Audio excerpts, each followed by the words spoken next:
Once you have created the post method with Lambda integration, it's a time to deploy the API. We always need endpoint if we have to call any API. So we are going to click on deploy API button. It will be asking you, do you want to create a new stage? Or if you are already having an existing stage, you can make use of it. What is stage? You can relate stage very simply with the environments in the industry. So basically what happens, like in industry, we have a concept of environments. We have development environment, staging environment, production environment, pilot prod. The concept of the environment is these are created with the different set of infrastructure for different type of users. For example, if a developer is developing something in the local machine, now developer has to provide some common endpoint to others in order to test their work. They can expose their work in the development environment. In a similar manner, production or live environment is for the end users or live users, you can say. In this case, I am creating a new stage, giving a name prod and saying deploy.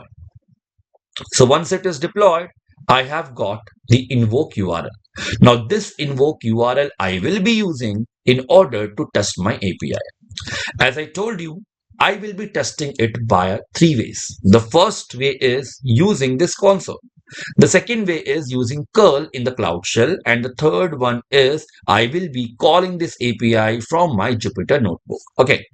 So first thing, let's do a round of testing from the console. How? Go to resources. In resources, you have to select a method. If you will scroll down, you can see you have different sections. Use this arrow and you will be navigating to test section. Okay. So here I have to pass the request body, the same, which I had taken here. Let me take it. I'm going to paste this request body here. And now let's click on test button. And let's see what is the result you're going to get. You are getting HTTP status 200. And this is your response body. Predictions 0, class CTOS. Okay. The same thing we had seen while we were doing a round of testing using Lambda. You can compare it. Come back here and you can see. Now the next round of testing we are going to do, that is using Cloud Shell. So open Cloud Shell in new tab. And I'm going to use a curl command in order to do a round of testing. You have to ensure one thing while you are going to use a curl command, everybody. You have to provide the exact URL. Exact URL means this is a sample API invoke URL. You have to replace it with your invoke URL. So now from where you are going to get the URL? Let me guide you. Come back to the API gateway. Either you can go to stages, that is one place. From stages, you can get the invoke URL. Let's take it. And you're going to replace this invoke URL up to prod. Okay.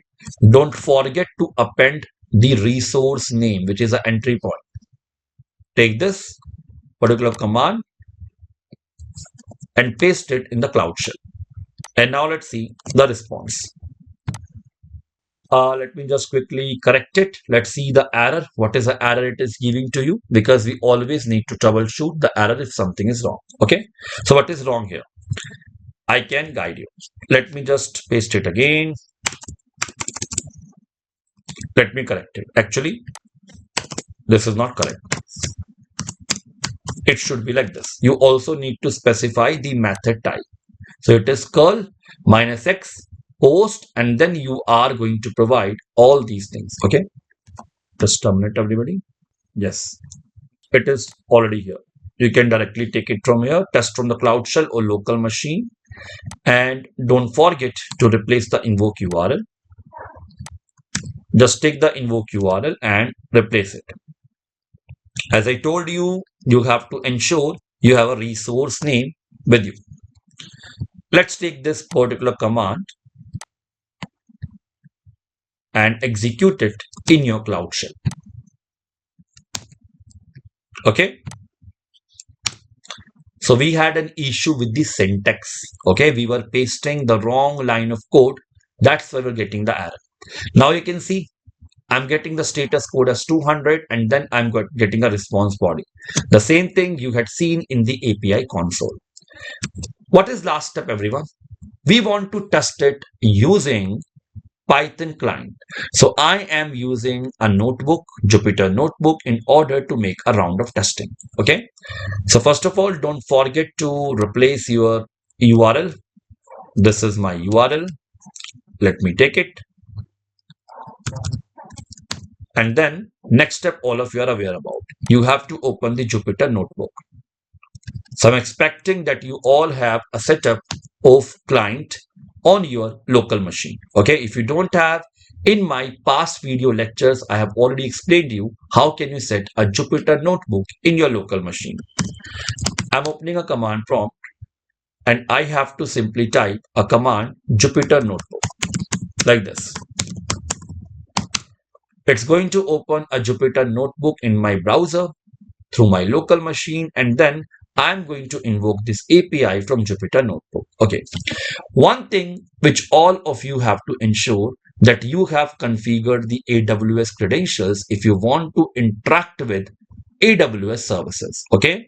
So remember, your credentials should be having enough permissions to interact with AWS services. Click on File, New, and Notebook. I'm already having the credentials configured on my local machine, so that's why I'm not going to do it again and again. Let me take the piece of code. This is a piece of code which I'm going to use. It's a very simple piece of code. I'm importing the request and JSON. This is a URL. This is a payload. This is a header, content type application/JSON, and this is the response. I'm going to run this and let's see if I'm going to get the response back. Yes, I'm getting the response back. Okay. If you are exploring other tools for API testing, you can also make use of Postman. So this is something I wanted to show. How can you expose your model via APIs? And we have explored API gateway as a part of this journey. So we'll be helping you out with the further discussion on this particular video lecture. So if I have to tell you a conclusion, like what we have achieved exactly. So we run the trained model on Lambda container. We expose the HTTP endpoint via API gateway. We allow the API gateway to invoke the Lambda function, and then we send the features for prediction using curl or Jupyter Notebook. So in short, we have deployed an end-to-end ML inference API, completely serverless and scalable.